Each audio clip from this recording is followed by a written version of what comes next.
গভীর রজনীতে আল্লাহর নবী বিশ্ব নবী রাহমাতুল লিল আলামিন হুজরা শরীফ থেকে প্রচন্ড শীতের মধ্যে বের হয়েছেন। এমনি তাকায়া দেখে একজন বাঁকা হয়ে দাঁড়াইছে, সোজা হয়ে দাঁড়াতে পারে না, কাপড় এইভাবে ধরে রেখেছে। দাঁড়ায় বলেন আসসালাতু ওয়াসসালামু আলাইকা ইয়া রাসূলুল্লাহ। আল্লাহর নবী বলেন, কে রে তুমি এত গভীর রজনীতে আমাকে সালাম দিচ্ছ? আল্লাহর নবী যেই মাত্র জিজ্ঞাসা করলেন, উনি ডাক দিয়ে, হুজুর আপনি কি আমাকে চিনতে পারেন নাই? আমি আব্দুল্লাহ। আল্লাহর নবী বলেন, কোন আব্দুল্লাহ? ওগো নবীজি, কিছুদিন আগে ইসলাম ধর্ম গ্রহণ করেছি। আমার নাম ছিল আব্দুল উজ্জা, আমি আপনার নামটা পরিবর্তন করে আব্দুল্লাহ রেখেছেন, আমি সেই আব্দুল্লাহ। বলেন, আমার আব্দুল্লাহ তো ধনী বাপ চাচা, তার বাপ চাচা ধনী ব্যবসায়ী ছেলে, সকাল বিকাল কাপড় পরিবর্তন করে আসতো। আজকে তো দেখা যায় গায়ে কাপড় নাই, একটা কাপড়ের টুকরা পরিধান করা, সোজা হয়ে দাঁড়াতে পারে না, তার লজ্জাস্থান খানি হয়ে যায়, হাত দিয়ে ধরে রাখছে কোন রকমের কাপড়ের টুকরা। আল্লাহর নবী বলেন, আমার আব্দুল্লাহর এই অবস্থা কেন? শীতের মধ্যে টর করে কাঁপতেছে, কিন্তু কোনো কথা বলে না, কোনো ডাক দেয় না। নবী গো, অপেক্ষায় বসে আছি, কোন সময় আপনি বের হবেন। আপনার নুরানি চেহারা যদি এক নজর দেখতে পারি, তাহলে আমার অন্তরে আর কোনো দুঃখ থাকবে না। আল্লাহর নবী বলেন, কি হলো তোমার এই অবস্থা কেন? আব্দুল্লাহ, হুজুর আপনার দরবারে কেন আসা যাওয়া করি? আমার চাচা আমাকে বলেছেন বাড়ি ছেড়ে দিতে হবে, আর না হয় মুহাম্মদের দরবার ছেড়ে দিতে হবে। নবী গো, আমি ঘোষণা দিয়েছি, প্রয়োজন বুঝে আপনার বাড়ি কেন তামাম পৃথিবী ছেড়ে দিতে পারি, কিন্তু একটি মুহূর্তের জন্য বিশ্ব নবীর দরবার আমি ছাড়তে পারবো না। আপনারা যে আমাকে বাড়ির থেকে বের করে দিয়েছে, বের হওয়ার সময় বললো কাপড় চোপড় গুলো দিয়ে যাও। এগুলো তো আমাদের উদ্দেশ্য হইল আমি উলঙ্গ হয়ে গেলে এটা যাব না, লজ্জায় তখন করে বসে থাকবো, আপনার দরবারে আসবো না। আমি তখন আমার চাচাকে জানিয়ে দিলাম, ওগো চাচা, কাপড় হারাতে পারি, ইজ্জত সম্মান হারাতে পারি, আমি সর্বহারা হতে পারি, কিন্তু আল্লাহর কসম ঈমান হারা এক মুহূর্তের জন্য হতে পারবো না। আজকে যদি শরমের আর ইজ্জতের বয়ে কাপড়ের জন্য আমি ঈমান হারা হয়ে যাই, মৃত্যুর পরে কবর থেকে উলঙ্গ হয়ে আল্লাহর দরবারে উঠব, উলঙ্গ অবস্থায় জাহান্নামের মধ্যে দেওয়া হবে। আল্লাহর নবী আমার কাপড় চোপড় গুলো রেখে দিয়েছে। আমি আমার মার সামনে দাঁড়ায় বললাম, মা গো, মা একটা কাপড় দেন না, আমি আমার লজ্জাস্থান রেখে বিশ্ব নবীর দরবারে যাব। ওগো মা, একটা নজর যদি আল্লাহর নবীকে দেখতে পারি, তাহলে আমার মনে আর কোনো ব্যথা থাকবে না। এই বলে হুজুর আমার মা একটা কাপড় দিয়েছেন, কোন রকমে লজ্জাস্থান রেখে আপনার হুজুরের সামনে এসে বসে আছি। কোন সময় আপনি বের হবেন, আপনার চেহারা মুবারক একটা নজর দেখার জন্য বসে আছি। নবীজি তার করুণ কাহিনী শুনে বিশ্ব নবী পর্যন্ত চোখের পানি রাখতে পারলেন। আল্লাহ নবী ডাক দিয়ে বলেন, আব্দুল্লাহ আমার ঘরে আয়, হুজুরের শরীফে আয়, এই নে আমার ব্যবহারের দুইখান কাপড় তোরে দান করলাম। নবীজির দুইখানা কাপড়, ব্যবহারের কাপড়ের দাম আছে না নাই? এরপর থেকে আব্দুল্লাহ জুল বাগাদাইন হয়ে গেল, খালি আব্দুল্লাহ না, এমন টাইটেল লাগছে। আল্লাহ নবী একজন, আব্দুল্লাহ বল তোর কোন আকাঙ্ক্ষা আছে? আব্দুল্লাহ হুজুর দুনিয়ার কোন আকাঙ্ক্ষা নাই, আপনার কাছে আমার একটা দরখাস্ত। ওগো নবীজি, আপনি বলেছেন শাহাদাতের মরণ হইলে মরণের কষ্ট হয় না, আপনি বলেছেন শাহাদাতের মরণ হইলে কবর গেলে মুনকার নাকির আসে না, আপনি বলেছেন শহীদ হয়ে মরলে কিয়ামতের মাঠে কোনো হিসাব কিতাব হবে না, বিনা হিসাবে জান্নাতে যাবে। তাই আমার দরখাস্ত, ওগো নবীজি আপনি আল্লাহর কাছে বলুন আমার শাহাদাতের কামনা যেন মহান আল্লাহ কবুল করে নেন। নবীজি দোয়া করে দিলেন, দোয়া রসুলের দোয়া, হাত উঠাইতে দেরি আর তো কবুল হইতে। আল্লাহ নবী বিশ্ব নবী রাহমাতুল লিল আলামিন দোয়া করে দিলেন। এখন আব্দুল্লাহর জন্য দোয়া কেমন কবুল হয়ে গেছে। তবুকের যুদ্ধে গেলেন, কিন্তু তবুকের যুদ্ধটা হইল না, ফিরে আসবেন। আব্দুল্লাহ রাস্তার মধ্যে অসুস্থ হয়ে গেলেন, সেখানে তিনি ইন্তেকাল করলেন। আল্লাহ নবী ঘোষণা দিয়েছেন, আল্লাহর রাস্তায় যখন মানুষ বের হয়ে যায়, রাস্তায় মারা গেল শাহাদাতের সওয়াব তাকে দেওয়া হয়। আমার আব্দুল্লাহকে গোসল দাও, কাফন পরাও, আমি নিজে জানাজার নামাজ পড়াবো। নবীজি নিজে জানাজার নামাজ পড়াইয়া লাশ যখন কবরের দিকে নিয়ে যায়, নবীজি পিছনে পিছনে যায়। কবরের পার গেলে পড়ে ডাক দিয়ে বলেন, সাহাবীরা রে, কেউ কবরে নামবে না, আমি তার কবরে নামবো। নবীজি আব্দুল্লাহ রাদিয়াল্লাহু আনহুর কবরে নামে দুই কান হাত উপর দিকে বাড়ায় দিয়ে বলেন, রে আব্দুল্লাহ, সাহাবীরা দে লাশটা আমার হাতে দে। দে আমার আব্দুল্লাহর লাশ আমার কোলে ছেড়ে দে। নবীজির কোলে ছেড়ে দিলে নবীজি এইভাবে লাশটা উপর দিকে উঠাইয়া আকাশের দিকে তাকাইয়া বলে, আল্লাহ আমি আব্দুল্লাহর প্রতি খুশি, তুমিও খুশি হয়ে যাও।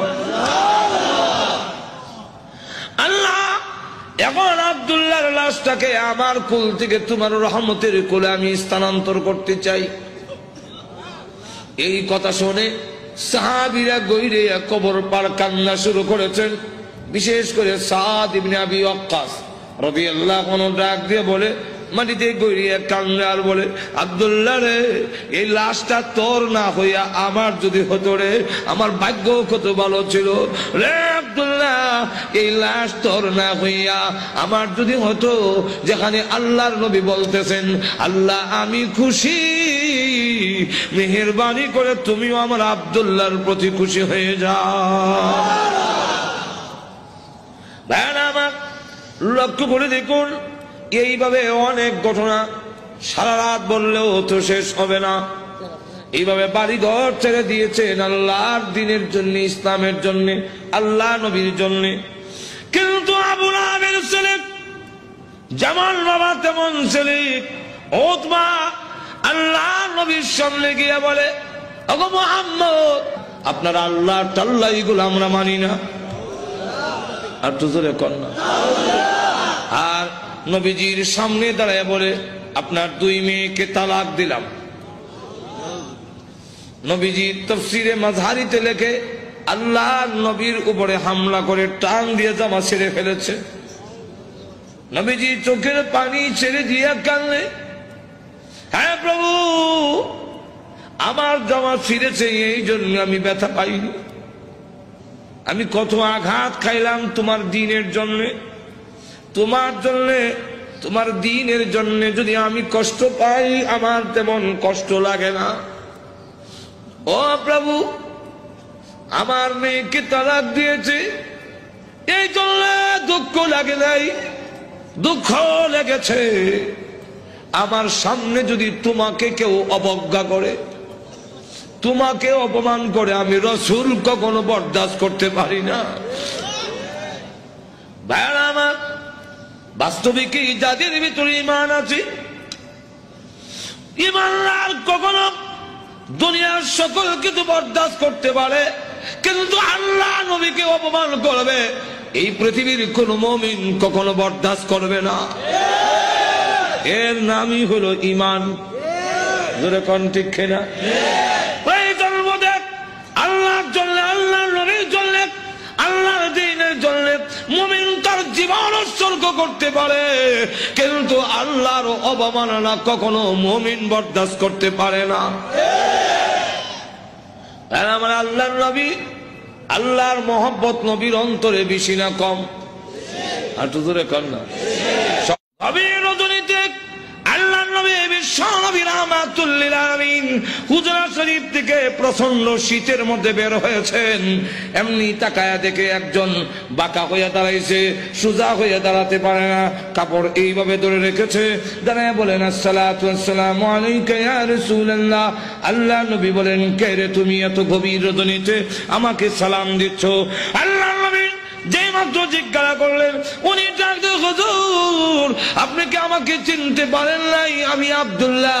আল্লাহ নবী বলেন, কোন আব্দুল্লাহ? নবীজি, কিছুদিন আগে ইসলাম ধর্ম গ্রহণ করেছি, আমার নাম ছিল আব্দুল উজ্জা, আমি আপনার নামটা পরিবর্তন করে আব্দুল্লাহ রেখেছেন, আমি সেই আব্দুল্লাহ। বলেন, আমার আব্দুল্লাহ তো ধনী বাপ চাচা, তার বাপ চাচা ধনী ব্যবসায়ী ছেলে, সকাল বিকাল কাপড় পরিবর্তন করে আসতো। আজকে তো দেখা যায় গায়ে কাপড় নাই, একটা কাপড়ের টুকরা পরিধান করা, সোজা হয়ে দাঁড়াতে পারে না, তার লজ্জাস্থান খানি হয়ে যায়, হাত দিয়ে ধরে রাখছে কোন রকমে কাপড়ের টুকরা। আল্লাহ নবী বলেন, আমার আব্দুল্লাহর এই অবস্থা কেন? শীতের মধ্যে টর করে কাঁপতেছে, কিন্তু কোনো কথা বলে না, কোনো ডাক দেয় না। নবী গো, অপেক্ষায় বসে আছি, কোন সময় আপনি বের হবেন? আপনার নুরানি চেহারা যদি এক নজর দেখতে পারি, তাহলে আমার অন্তরে আর কোনো দুঃখ থাকবে না। আল্লাহ নবী বলেন, কি হলো তোমার এই অবস্থা কেন? আব্দুল্লাহ, হুজুর আপনার দরবারে কেন আসা যাওয়া করি? আমার চাচা আমাকে বলেছেন বাড়ি ছেড়ে দিতে হবে, আর না কয় মুহাম্মদের দরবার ছেড়ে দিতে হবে। নবী গো, আমি ঘোষণা দিয়েছি, প্রয়োজন বুঝে আপনার বাড়ি কেন তাম পৃথিবী ছেড়ে দিতে পারি, কিন্তু একটি মুহূর্তের জন্য বিশ্ব নবীর দরবার আমি ছাড়তে পারবো না। আপনারা যে আমাকে বাড়ির থেকে বের করে দিয়েছে, বের হওয়ার সময় বললো কাপড় চোপড় গুলো দিয়ে যাও, এগুলো তো আমাদের। উদ্দেশ্য হইল আমি উলঙ্গ হয়ে গেলে এটা যাব না, লজ্জায় তখন করে বসে থাকবো, আপনার দরবারে আসবো না। আমি তখন আমার চাচাকে জানিয়ে দিলাম, ওগো চাচা, কাপড় হারাতে পারি, ইজ্জত সম্মান হারাতে পারি, আমি সর্বহারা হতে পারি, কিন্তু আল্লাহর কসম ঈমান হারা এক মুহূর্তের জন্য হতে পারবো না। দাদা, আজকে যদি শরমের আর ইজ্জতের বয়ে কাপড়ের জন্য আমি ঈমান হারা হয়ে যাই, মৃত্যুর পরে কবর থেকে উলঙ্গ হয়ে আল্লাহর দরবারে উঠব, উলঙ্গ অবস্থায় জাহান্নামের মধ্যে দেওয়া হবে।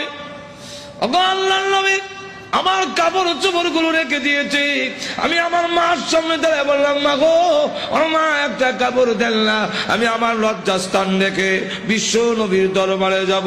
ওগো মা, একটা নজর যদি আল্লাহর নবীকে দেখতে পারি, তাহলে আমার মনে আর কোনো ব্যথা থাকবে না। এই বলে হুজুর আমার মা একটা কাপড় দিয়েছেন, কোন রকমের লজ্জাস্থান রেখে আপনার হুজুরের সামনে এসে বসে আছি। কোন সময় আপনি বের হবেন, আপনার চেহারা মুবারক একটা নজর দেখার জন্য বসে আছি।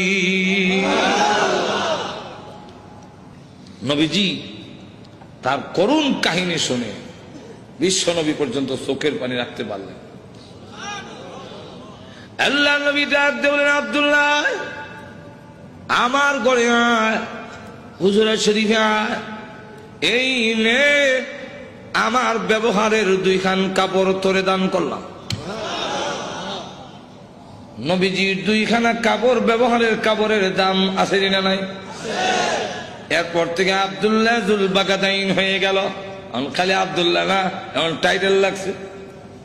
আল্লাহ নবী আব্দুল্লাহ বল, তোর কোন আকাঙ্ক্ষা আছে নি? আব্দুল্লাহ হুজুর দুনিয়ার কোন আকাঙ্ক্ষা নাই, আপনার কাছে আমার একটা দরখাস্ত। নবীজি আপনি বলেছেন শাহাদাতের মরণ হইলে মরণের কষ্ট হয় না, আপনি বলেছেন শাহাদাতের মরণ হইলে কবর গেলে মুনকার নাকির আসে না, আপনি বলেছেন শহীদ হয়ে মরলে কিয়ামতের মাঠে কোনো হিসাব কিতাব হবে না, বিনা হিসাবে জান্নাতে যাবে। তাই আমার দরখাস্ত, ওগো নবীজি আপনি আল্লাহর কাছে বলুন আমার শাহাদাতের কামনা যেন মহান আল্লাহ কবুল করে নেন। নবীজি দোয়া করে দিলেন, দোয়া রসুলের দোয়া, হাত উঠাইতে দিদি আর তো কবুল হইতে আল্লাহ নবী বিশ্ব নবী রাহমাতুল লিল আলামিন দোয়া করে দিলেন। এখন আব্দুল্লাহর জন্য দোয়া কেমন কবুল হয়ে গেছে। তবুকের যুদ্ধে গেলেন, কিন্তু তবুকের যুদ্ধটা হইল না, ফিরে আসবেন। আব্দুল্লাহ রাস্তার মধ্যে অসুস্থ হয়ে গেলেন, সেখানে তিনি ইন্তেকাল করলেন। আল্লাহ নবী ঘোষণা দিয়েছেন আল্লাহর রাস্তায় যখন মানুষ বের হয়ে যায়, রাস্তায় মারা গেল শাহাদাতের সওয়াব তাকে দেওয়া হয়।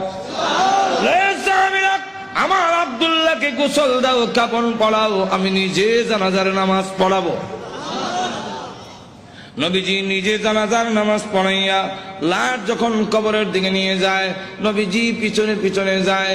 কবরের পার গেলে পড়ে ডাক দিয়ে বলে, সাহাবীরা রে, কেউ কবরে নামবে না, আমি তার কবরে নামবো। নবীজি আব্দুল্লাহ রাদিয়াল্লাহু আনহুর কবরে নামে দুই কাঁধ হাত উপর দিকে বাড়ায় দিয়ে বলেন, রে আব্দুল্লাহ, সাহাবীরা দে লাশটা আমার হাতে দে। দে আমার আব্দুল্লাহর লাশ আমার কোলে ছেড়ে দে। নবীজির কোলে ছেড়ে দিলে নবীজি এইভাবে লাশটা উপর দিকে উঠাইয়া আকাশের দিকে তাকাইয়া বলে, আল্লাহ আমি আব্দুল্লাহর প্রতি খুশি, তুমিও খুশি হয়ে যাও। আল্লাহ এখন আব্দুল্লাহর লাশটাকে আমার কোল থেকে তোমার রহমতের কোলে আমি স্থানান্তর করতে চাই। এই কথা শুনে সাহাবীরা গইরে কবর পার কান্না শুরু করেছেন। বিশেষ করে সাদ ইবনে আবি ওয়াক্কাস রাদিয়াল্লাহু আনহু ডাক দিয়ে বলে, মাটিতে গইরিয়া কান্না আর বলে, আব্দুল্লাহ রে, এই লাশটা তোর না হইয়া আমার যদি হতো রে, আমার ভাগ্য কত ভালো ছিল রে আব্দুল্লাহ। এই লাশ তোর না হইয়া আমার যদি হতো, যেখানে আল্লাহর নবী বলতেছেন, আল্লাহ আমি খুশি, মেহেরবানি করে তুমিও আমার আব্দুল্লাহর প্রতি খুশি হয়ে যাও। আমার লক্ষ্য করে দেখুন, এইভাবে অনেক ঘটনা সারা রাত বললেও তো শেষ হবে না। এইভাবে বাড়ি ঘর ছেড়ে দিয়েছেন আল্লাহর দ্বীনের জন্য, ইসলামের জন্য, আল্লাহ নবীর জন্য। কিন্তু আবু লাহাবের ছেলে যেমন বাবা তেমন ছেলে উতবা আল্লাহ নবীর সামনে গিয়ে বলে, ওগো মুহাম্মদ, আপনার আল্লাহ টাল্লাহ এগুলো আমরা মানি না। আর তো জোরে কর না। আর নবীজির সামনে দাঁড়ায় বলে, আপনার দুই মেয়েকে তালাক দিলাম।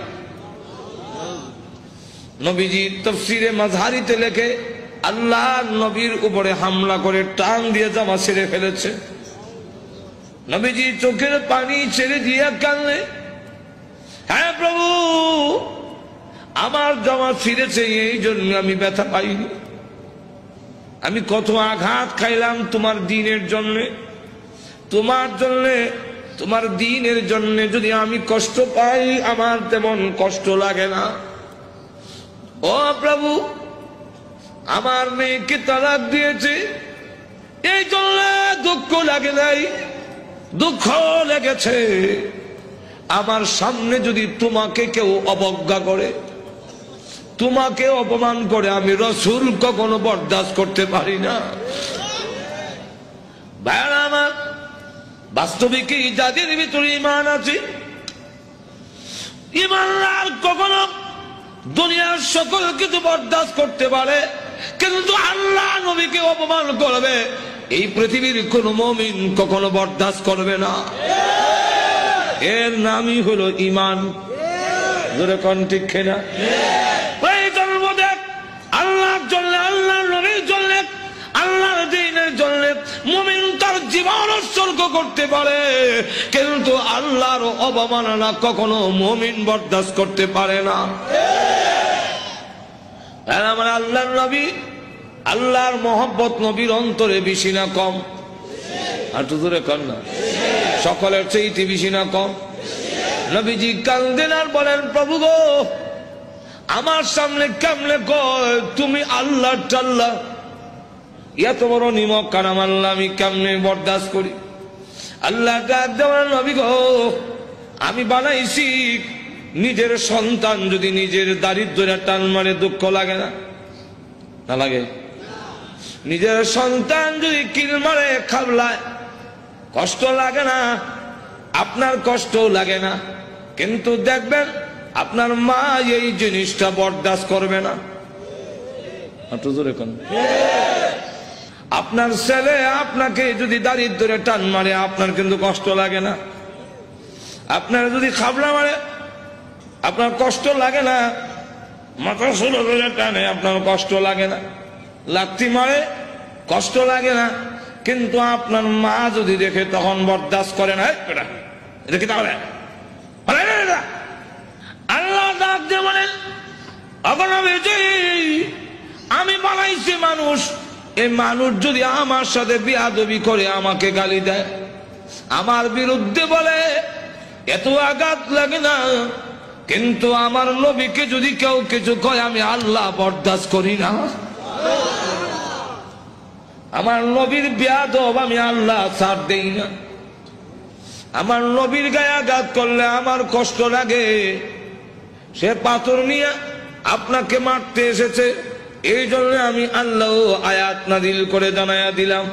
নবীজি এখন বদদুয়া করেন, আল্লাহ তোমার কুকুর সমূহ থেকে একটা কুকুরের উপরে মুসাল্লাত করে দাও, চড়াইয়া দাও। আল্লাহ আবু লাহাবের ছেলে উতবার উপরে তুমি কুত্তা লাগাইয়া দাও। আল্লাহ নবীর দোয়া হোক বদদুয়া হোক, জবান থেকে বের হতে দেরি হয়, আল্লাহর দরবারে তা কবুল হইতে একটা মিনিট দেরি হয় না। আর না হয় উমর যেখানে তরবারি নিয়ে গেলেন নবীকে মারার জন্য, ঘুরে গেল আর একদিকে, ঘরের কাছে গিয়ে শুনে, সামনে গিয়ে শুনলো যে তোমার বোনের জামাই মুসলমান হয়ে গেছে। সেখানে গিয়ে যখন ঘরের সামনে দাঁড়াইছে, শুনে ঘরের ভিতর থেকে কোরআনের আওয়াজ আসে। হ্যাঁ, কিসের আওয়াজ? আস্তে আস্তে পড়তেছে, আউযু বিল্লাহি মিনাশ শাইতানির রাজীম। উমরকে কি পড়ে কলজা দিছিল না? বিসমিল্লাহির রহমানির রহিম।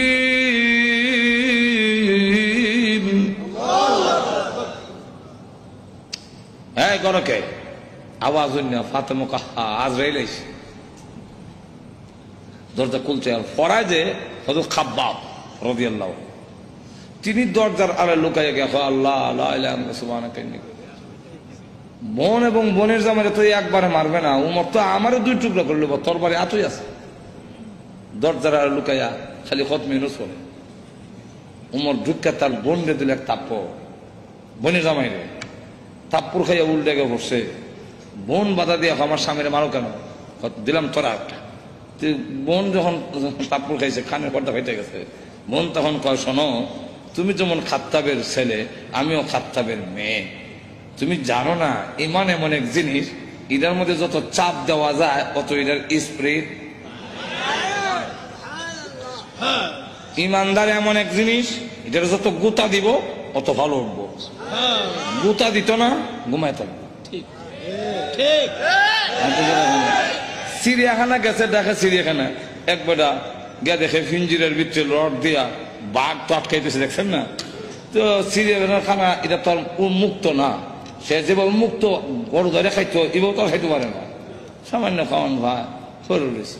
তো ধর্ষণার্থী একজন দেখেন না, এক লোকটা কয়, এটা শুনছি বাঘ, এটা দিয়ে ছাগল। বাঘে না মানুষ দেখলে তর্জন গর্জন করে, এটা দিয়ে কিচ্ছু কয় না। তো দিছে সাথী দেখ গুতা নিবেদন করছেন খাওয়ান ঠিক ভাই হয় না, করে রইছিলাম তোমার এখানে বুড়া কিমরে কামড়া সিটি সেন্টার মোর গুতা দেশ করে জানোস না ভাগ গুতা দিলে ভালো উঠবো, যেমন গুতা দিছে আমি কয় হাত হাত করে দেন খাইছে, অন জুতা মুজা হাতে হালাই এটা দিছে দো ধরে কোন ঠিক কিনা। ফাতেমা ডাক দেখো, ভাই তুমি যে আমার চট দিছে মনে করছো আমি বন্ধ হয়ে যাবো? সুস্পষ্ট করে বলে দেই, সত্য ধর্ম গ্রহণ করছি, মারতে পারো, জীবন গেল ছাড়তাম না। এখন কয় এই এটা নিয়ম। মানুষ যখন দিনের উপরে ইসলামের উপরে অটল অচল থাকে তখন তারা আল্লাহ সাহায্য আসে, আর যারা নির্যাতন করে হেরার দিলের মধ্যে আল্লাহ ডর ঢুকাইয়া দেয়। উমর কয় ইয়া তো মারলাম তো সামলাইতাম পারি না, কি পড়ছি রে দেখো না, তোমাকে দেওয়া যাবে না। বলে কেন? এটা কোরআনের অংশ। ইন্নাহু লাকুরআনুন কারীম ফি কিতাবিম মাকনুন লা ইয়ামাসসুহু ইল্লাল মুতাহহারুন।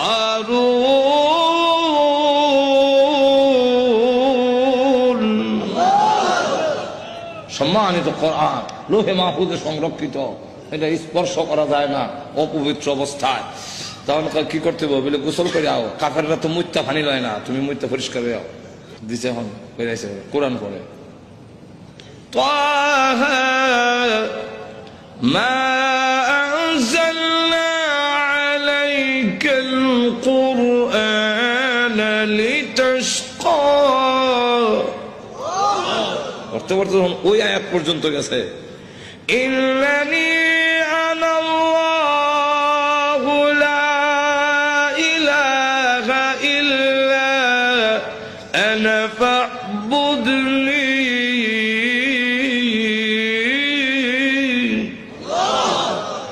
দেখে চোখ থেকে পানি নহর চালু হয়েছে। এমনি ডাক দেখাবো আমার মোহাম্মদের দরবারে নিয়ে আসল। তো পর্দার আড়ালে যিনি লুকাই আছিল দরজার আড়ালে, মনে হতো ঘটনা কোনটা আমার উদ্দেশ্য না। ঘটনা হলে তো এইটার মধ্যে 1 ঘন্টা দেবো, ঘটনা হওয়া উদ্দেশ্য না। উদ্দেশ্য রইল ওই কথাটা বুঝে পেলে গা দরজার আড়াল থেকে এমনি কয় আর লুকাই থেকে লাভ নাই। এখন বুঝে লাইছি উমর মারত না। তো সংবাদটা আমি আগে দিলাই, কারো সুসংবাদ আগে দিতে একটা মনের মধ্যে একটা আনন্দ পাওয়া যায়, তো আমি আগে দিলাই। এমনি দরজার বাইরে থেকে আড়াল থেকে বেরিয়ে কয় হ্যাঁ মা, তাদেরকে কোরআন শরীফ আমি পড়াইছি।